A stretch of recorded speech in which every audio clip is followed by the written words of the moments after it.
Live from our 7 Tasmania studios, your nightly news with Rachel Williams begins now. Good evening, everyone. The tourism industry is demanding the state government pick a date for the reopening of Tasmania's borders. Hospitality operators are also calling for physical distancing rules to be relaxed as many businesses continue to struggle. Rolling out another life-saving defibrillator, Sarah Courtney faces the challenge of bringing the economy back to life. We know that it's a really challenging time for these industries. This is why we have provided a significant amount of support.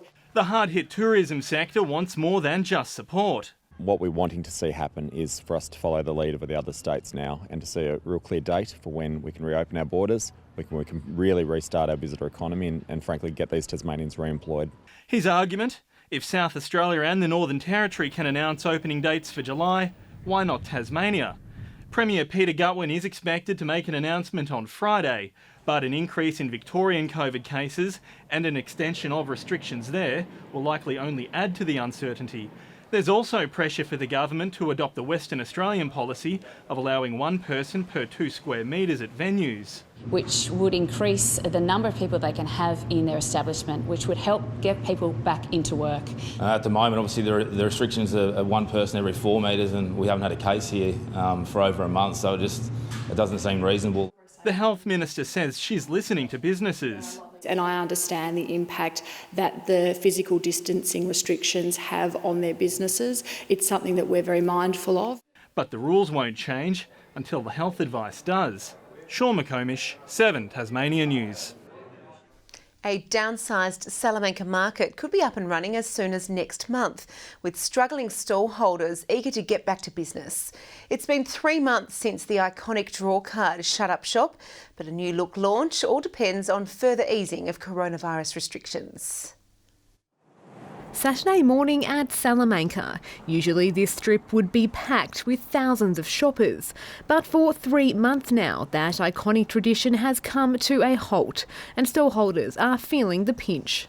It's a business and just like many people in the CBD have been closed up, so businesses at Salamanca have been closed up and I've had absolutely no income. Graham's been selling his wooden creations here for 8 years. For him, it's a full-time job. It's one of the most visited attractions in Tasmania, and it needs to be open when people do start to trickle back to the state, which hopefully will be very, very soon. There's about 80 stall holders that have expressed an interest in being part of a smaller market if and when it's possible to do so. The Hobart City Council working out how to resume the market when coronavirus restrictions ease further, hoping for a downsized new look event to open next month, potentially in Salamanca Place. Conditions such as social distancing and hand washing and things, but being such a permeable site, it's quite a challenge to manage any numbers in the market if the numbers were restricted. We do need to make these steps really cautiously. We know that at the moment our borders still remain closed and many of the visitors to Salamanca are interstate tourists. Still a long way to go before Salamanca looks like this once again. Michelle Wisby, 7 Tasmania News. Fire crews say a stove was to blame for a structure fire at a Chigwell home this afternoon. Investigations are continuing into the blaze on Arunta Crescent. Crews arrived at the scene just after 1 p.m. to find the kitchen filled with thick black smoke. As we arrived, the lady living in the premise was already outside. She'd been assisted by a couple of neighbours from next door who had observed the fire in the kitchen.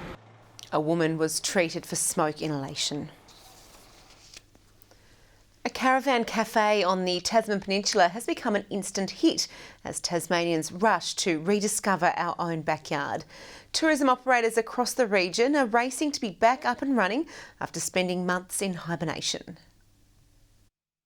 This could be Tasmania's most stunning work site. Cubed Espresso again firing on all cylinders, awake from its COVID slumber. We've actually been blown out of the water on the weekend, which is great. We've been really encouraged by that. Thanks to an easing of restrictions, the quirky caravan has become a hotspot for visitors from far and wide. Quite a number of people who Ordinarily at this time of year wouldn't be spending too much time adventuring around Tassie, but they're really post-lockdown taking the time out to go and see what's in their own backyard. Another Peninsula institution, the Louvre Hotel, is not opening for a little while yet. But while shutdowns came as a major blow, there is a silver lining. Take this time to do some renovations and do some updating of all our facilities, so that's what we've been doing.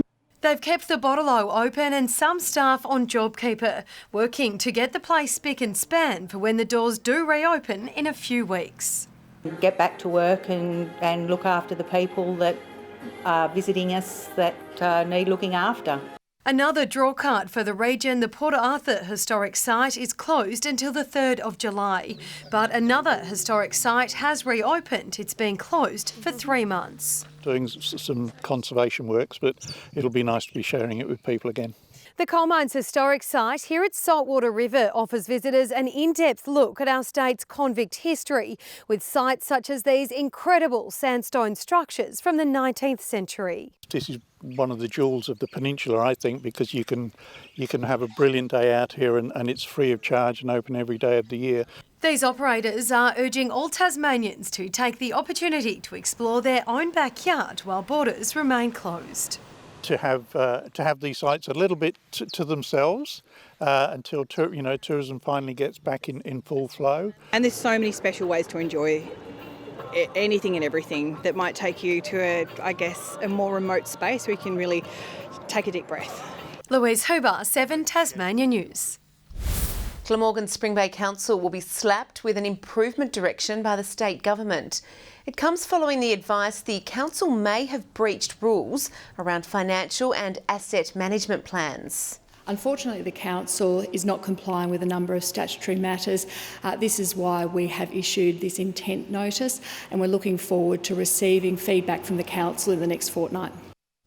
Mayor Debbie Wisby told 7 Tasmania she was unable to comment because she'd been told the direction was confidential. However, she said council will consider the matter and respond within a fortnight. Tasmanian fishers are set to benefit from a new $4 million marketing campaign promoting Australian seafood.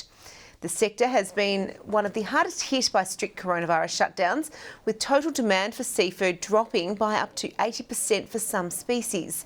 It's also welcome news for restaurants, encouraging customers to buy local to help the industry bounce back. We've been in the seafood industry for nearly 60 years, 4 generations, and this is the hardest time we've ever seen. So it's been pretty tough. The national campaign will be launched in the coming months. Good evening, everyone. A few showers today with Hobart, Burnie and Devonport reaching 13 degrees and 12 in Launceston. Strawn, the state's top today, reaching 17, Flinders Island and Smithton 15, 14 for King Island, Friendly Beaches and Grove, Ouse 7 degrees and Lyowini just 5. Cloud cover can be seen right across the state today. And across Australia, mid to low level cloud spirals around a low pressure system to the south of South Australia. Mid to low level cloud also covers parts of Queensland, while the rest of the country is mostly cloud free. Tomorrow, a complex area of low pressure with multiple centres crosses Tasmania and Victoria.